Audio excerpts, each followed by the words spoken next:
Hello friends, welcome to civil समंथन।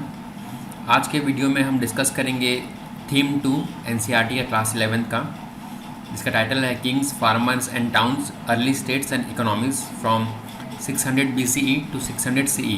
सो जो ये 1200 साल का पीरियड है, उसे हम आज इस वीडियो में डिस्कस करने वाले हैं अभी।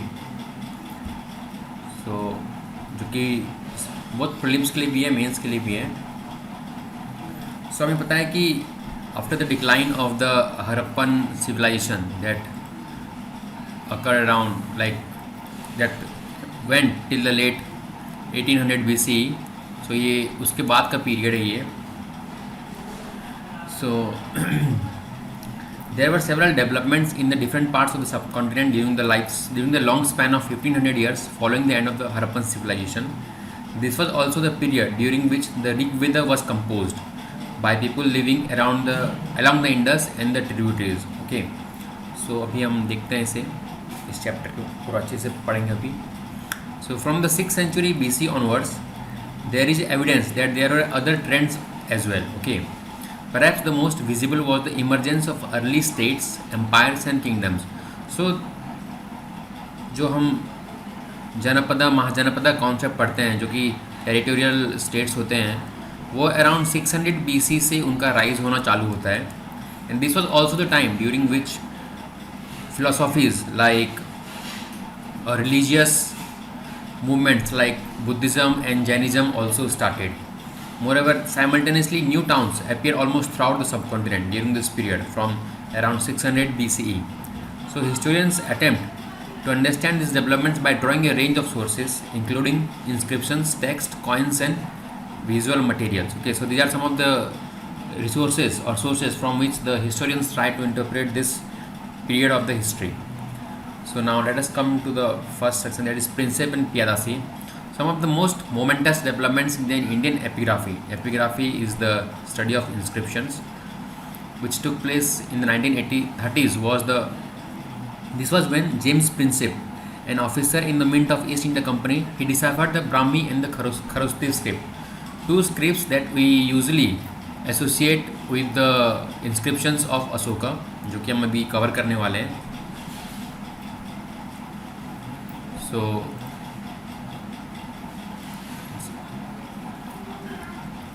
now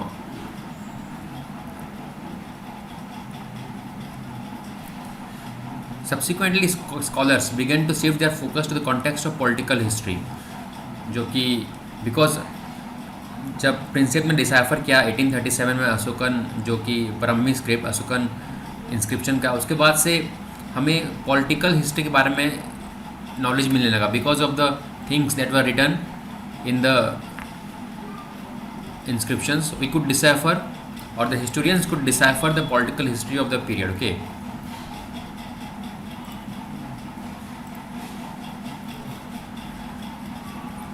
the earliest states.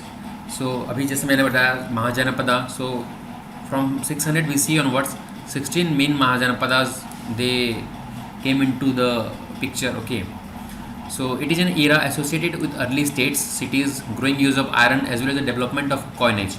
मोreover यहाँ बुद्धिज़्म एंड जैनिज्म में हम देख रहे हैं कि इसी टाइम पे ऑलमोस्ट राइज होता है, स्पेशली नॉर्थ इंडिया में। Early Buddhist and Jain texts mention among other things 16 states known as the Mahajanapadas, जिसमें से कि कुछ इंपॉर्टेंट महाजनपदास हैं वज्जी, मगध, कोसला, कुरु, Panchal, Gandhara, Avanti. These are some of the main Mahajanapadas of during the time out of the 16. While most Mahajanapadas were ruled by kings, others such as Ganas and Sanghas, these were oligarchies or republics. They were ruled collectively by the rajas. Okay, both Mahavira and Buddha belong to such Ganas. In some instances, as in the case of Vajji Sangha, the rajas probably controlled resources such as land collectively. So यहाँ पे community rule भी कहीं कहीं पे कोई से महाजनपदस पे लागू हुआ करता था। Each महाजनपद had a capital city which was often fortified, जो कि फोर्ट टाइप का था, किला टाइप का। From 6th century, so this is very important, especially from mains point of view, जहाँ की हर साल हिस्ट्री में अराउंड 15 से 20 क्वेश्चन पूछे जाते हैं मेंस के लिए। So these are some of the important sites. Ujjaini देख रहे हैं आप, यहाँ मगध का राजगीर, वैशाली, जो कि महाजनपदास है मेनली। दिस चंपा, अंग, वंग। सो ये मैप हमें मेंस के लिए बहुत इंपॉर्टेंट है याद रखने के लिए। Brahmanas began composing Sanskrit text known Dharmasutra. So इसी टाइम से ही धर्मसूत्र का भी कंपोजिशन चालू किया जाता है। Now coming to the next section, that is first among the 16। So हमें पता है कि मगध बहुत ही बड़ा अंपायर बना जाके कुछ after the emergence of its rule under the Chandragupta Maurya. So अभी हम देखेंगे मगध, बिकॉज इसका एक अलग इंपॉर्टेंस है इंडियन हिस्ट्री में। Between 6th and 4th century BC, Magadha became the most powerful mahajanapadas. So इससे कुछ कारण थे, बिकॉज यहाँ पे एग्रीकल्चर बहुत ही समृद्ध था इसी टाइम में। Magadha was a region where agriculture was especially productive. Moreover this was also the region where iron mines were abundantly found. Elephants भी यहाँ के जंगलों में बहुत थे, जो कि आर्मी के लिए हेल्प करता था। Moreover this state was well connected with rivers which facilitated convenient modes of communication, for example river communication. So these are some of the factors which helped in the emergence of Magad as a very powerful kingdom or empire during the time.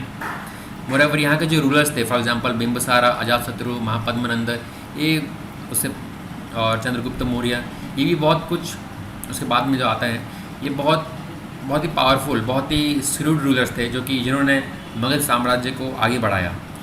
Initially this Rajgir was the capital of Magadh, later on it was shifted to Pataliputra, this one Pataliputra.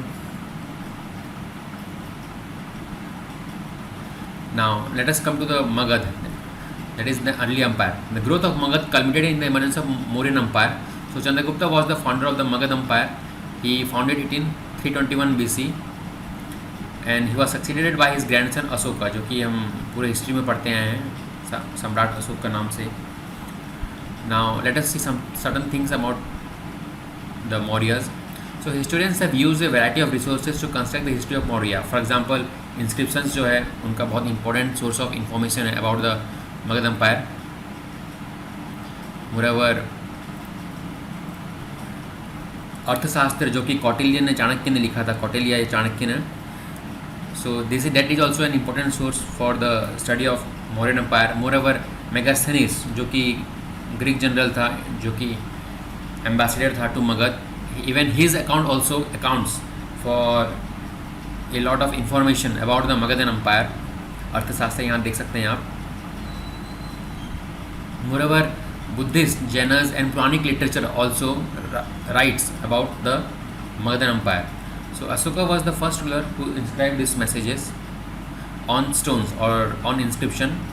उसका जो philosophy था धम्म का, उसे specially Ashoka ने उसे preach करने के लिए इस इंस्क्रिप्शंस का यूज़ किया था।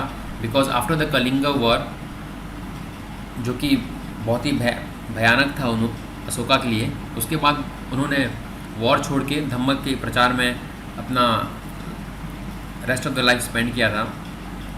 So an inscription was one of the way through which he propagated his Dhamma. So what is Dhamma? Dhamma included respect towards elders. So this is more of a moral philosophy. Generosity towards Brahmins and those who renounced worldly life, treating slaves and servants kindly, respect for religion, tradition and other than one's one, like दूसरों के religion या tradition को respect करना. These are some of the constituents of Ashoka's Dhamma. Now let us come to the administration of the empire. So there were 5 major political centers of the Mauryan Empire. That one is Pataliputra, and others were Taxila, Ujjaini, Tosali and Suvarnagiri. These are in 4 directions. Pataliputra was the capital. So could this vast empire have had an uniform administrative system? So this is one of the very debated topics, or very debated section in Indian history. Like, was the vast empire of the Mauryas any uniform one? Was it a centralized one? जो कि ये questions mains के लिए बहुत important है, specially जिसका history optional उसके उनके लिए। Now this map is important from mains perspective, that is history optional paper 1. ये these are the sites where Ashokan inscriptions have been found. सो बहुत ज़्यादा इंपॉर्टेंट ये मैप याद रखना हिस्ट्री ऑप्शनल वालों के लिए। So it is likely that the administrative control was strongest in areas around capital and provincial centers.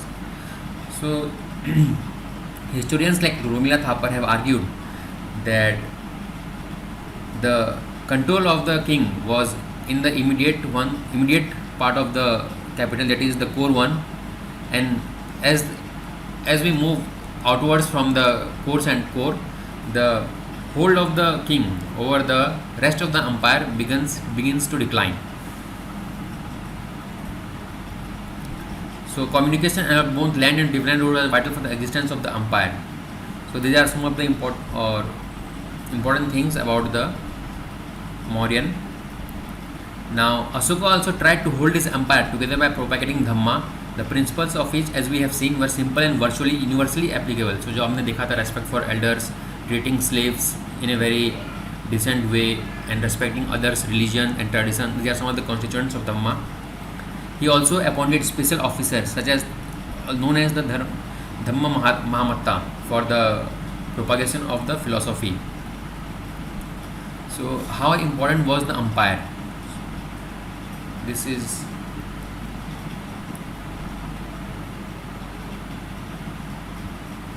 not that important from prelims perspective, but yeah, from mains one can read it. Now, new notions of kingship. So after the decline, or as the time went by, different regional powers began to emerge, especially the Cholas, Chelas and the Pandyas in the Tamilakam, that is the Tamil region, the South India. So, and one of the important source for gathering information about these kingdoms is these regional powers is the Tamil Sangam text, which is very important, especially from mains perspective. The importance of Sangam text, this can be asked.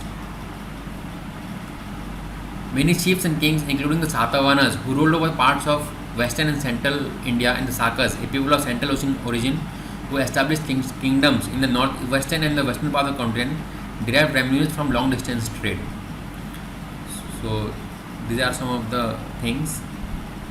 Now, so divine king. So जो पुराने rulers थे, for example, those who were not from the higher categories also, higher classes, higher caste also, they like the Sudras sometimes or the Vaishyas also, they could claim higher status if they associate themselves with the deities. For example, किसी ने कोई मंदिर बना दिया या उसके through they used to derive their legitimacy by associating themselves with the Brahmins as well as the deities. So this was one of the ways in the ancient times.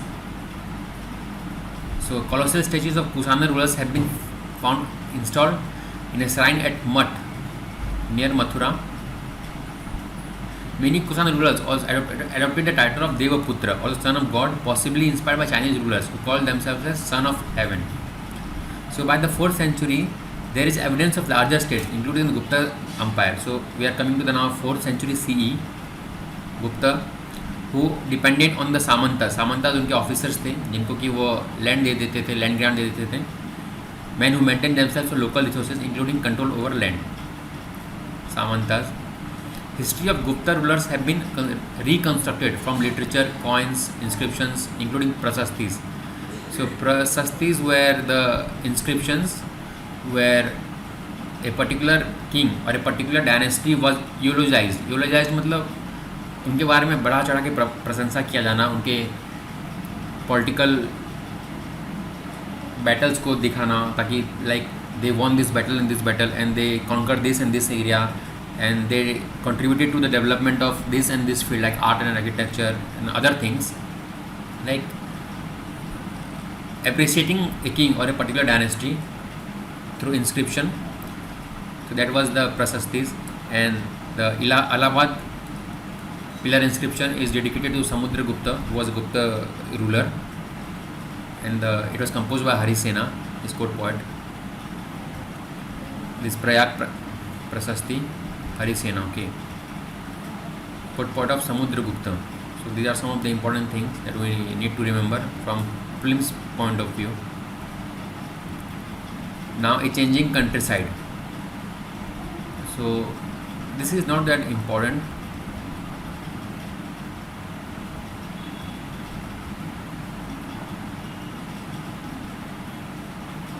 So strategies for increasing production. So once such strategies were the shift to plow, so agriculture began to spread very rapidly in this time, which spread in fertile alluvial river valleys such as those of the Ganga and the Kaveri from 6th century BCE. The iron tip. So iron also played an important role in the extension of agriculture. Moreover, in some parts of Ganga valleys, production of paddy was dramatically increased by the introduction of transplantation. So these are some of the techniques through which agriculture was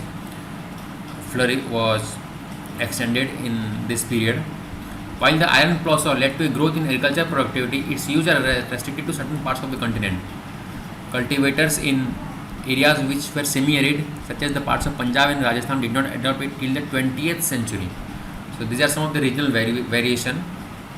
And then the strategy adopted to increase agricultural production was the use of irrigation through tanks, well, moreover, irrigation, community consolidated irrigation where irrigation works were also undertaken. Now differences in rural society. So in this section we will come across certain important terms which are very important from prelims point of view.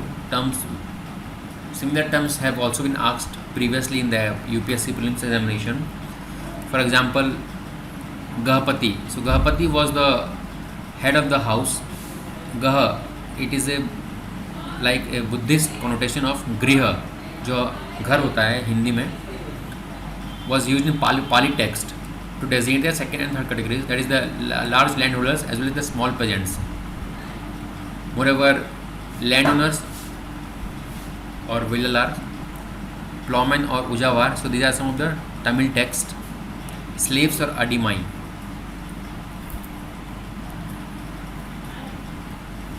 यहाँ देख सकते हैं, Gahapati is the owner, master or head of a household who exercise control over women, children, slaves and workers who share a common residence. So यहाँ हमने कुछ terms देखा. विलालार जो कि लैंड ओनर्स होते, लार्ज लैंड ओनर्स होते हैं. Ploughman, uzhavar and slaves, adimai. So these are some of the terminologies very very important from prelims point of view. For example कुछ साल पहले उन्होंने यूपीएससी में कुछ पूछा था, like certain terms from medieval India were asked. Now land grants and rural aid.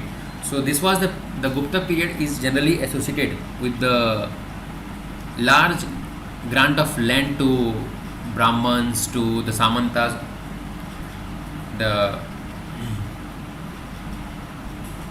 so we will see here the land grants. So large grants such as this one have been found in some parts of the country. See, the impact of land grants is a subject of heated debate among historians. Some feel that land grants were part of a strategy adopted by ruling lineages to extend agriculture to new areas. So कुछ areas for example जो कि barren land हुआ करता था या फिर जहाँ पे कोई agriculture नहीं करता था, उसको गुप्ता रूलर्स यूजली ग्रांट कर देते थे ताकि वहाँ पे एग्रीकल्चर किया जाए, ताकि और उस एग्रीकल्चर से उन्हें रेवेन्यू मिले. This is one of the argument posed by certain historians. Others suggested that land grants were indicative of weakening political power. कुछ बोलते थे कि because kings cannot rule, so they are giving the land to the officers, and in lieu of those land, the officers would give them resources and as well as the standing armies, as well as the contribution of armies when required. So Indian ये mains के लिए बहुत important है, specially the notion of feudalism in Indian history, जिसका कि जिन लोगों का history optional है, पेपर 1 के लिए बहुत इंपॉर्टेंट है. Kings were losing controls over Samantas. They tried to win allies by making grants of land. They also feel that the kings tried to protect themselves as supermen because they were losing control. They wanted to present at least a facade of control. So Gupta, कुछ historians का, especially Marxist historians का, यहाँ पे ये कहना है कि the Guptas were losing control over their empire and they wanted to give land so that this facade of empire could be maintained. Now you can see here the Agrahara. It was land granted to the Brahmanas who were usually exempted from paying land revenue and other dues to the king and was often given the right to collect these dues from the local people. Land grants provide some insight into the relationship between cultivator and the state. However, there were people who were often beyond the reach of the officials or samantas: the pastoralists, fisher folk, hunter-gatherers, mobile or semi-sedentary artisans, and shifting cultivators. So now let us come to towns and trade. यहाँ पे जो कि urban area के बारे में बताया गया है. So how do we know about the towns or the urban population, especially from their fine pottery bowls and dishes with glossy finish known as the northern black polished ware, so NBPW. So this is the pottery of this phase, NBPW.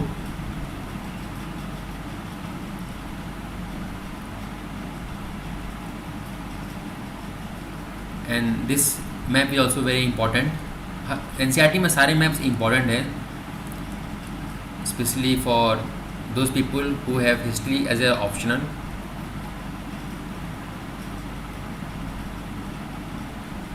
Now we will see certain terms here.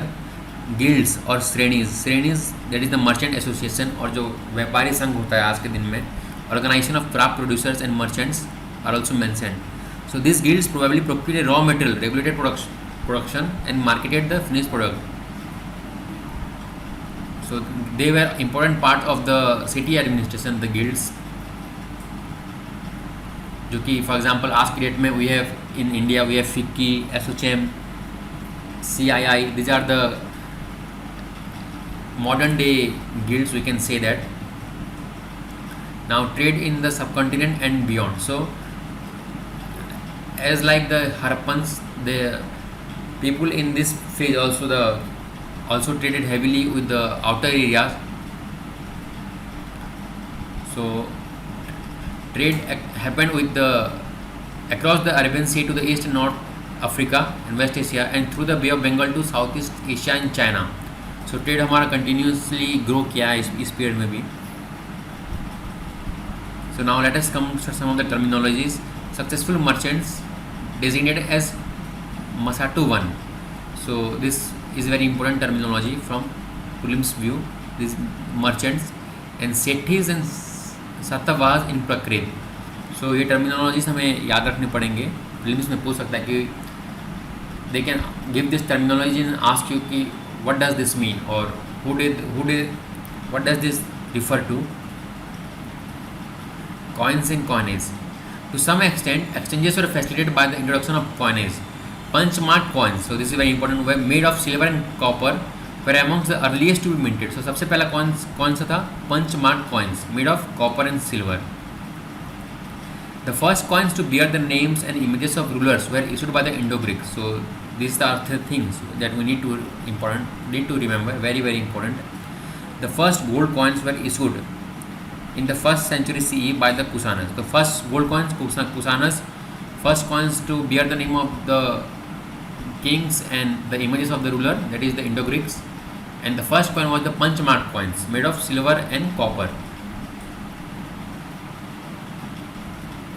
And because of our trade with the Roman Empire also, lots and lots of Roman coins have been found in various sites at India, especially in South India. Besides, hordes of Roman coins have been found from archaeological sites in South India.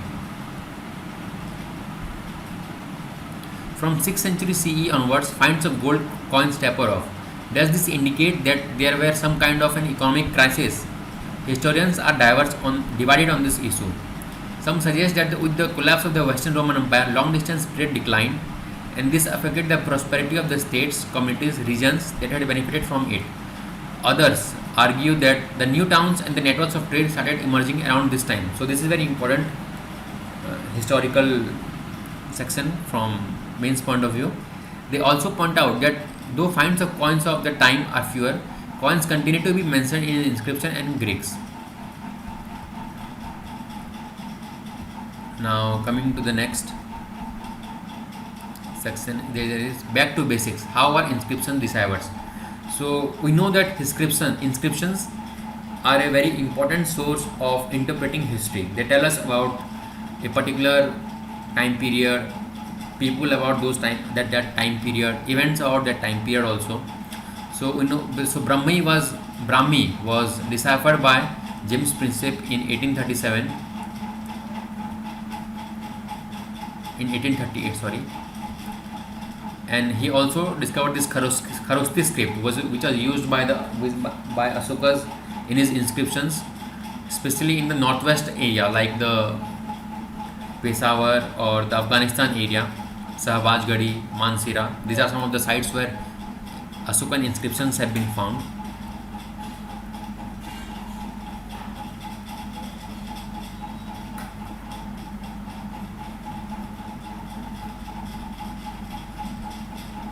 So historians have to carefully analyze the inscriptions to interpret informations.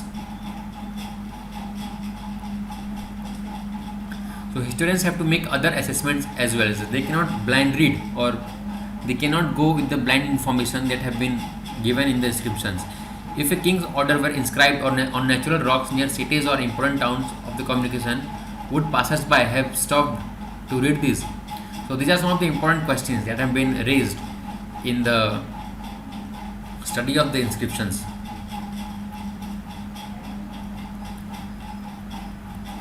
So what are the limitations of the inscriptional evidence? Very important from mains point of view for history optional people.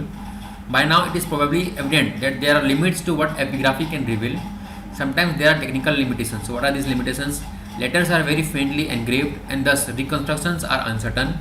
Also, inscriptions may be damaged or letters missing. Besides, it is not always easy to be sure about the exact meaning of the words used in inscriptions, some of which may be specific to a particular place or time. So this section is very important from paper 1 history optional, because वहाँ पे पूछ सकते हैं UPSC की how do historians need to interpret inscriptional evidence, or what are the limitations while interpreting an inscriptional source. Although several thousand inscriptions have been discovered, not all have been deciphered, published or translated. So this also shows that we have very limited information on inscriptions, because we are not yet able to read everything that has been written on them. So what is available at present is probably often only a fraction of what has been inscribed. There is another perhaps more fundamental problem. Not everything that we may consider politically or economically significant was necessarily recorded in inscriptions. So this raises the question of what were the things that were missed from the inscriptions, or what were the things that were not recorded in the inscriptions. So historians usually have a difficult task of interpreting inscriptions. So this chapter has come to an end. Thank you.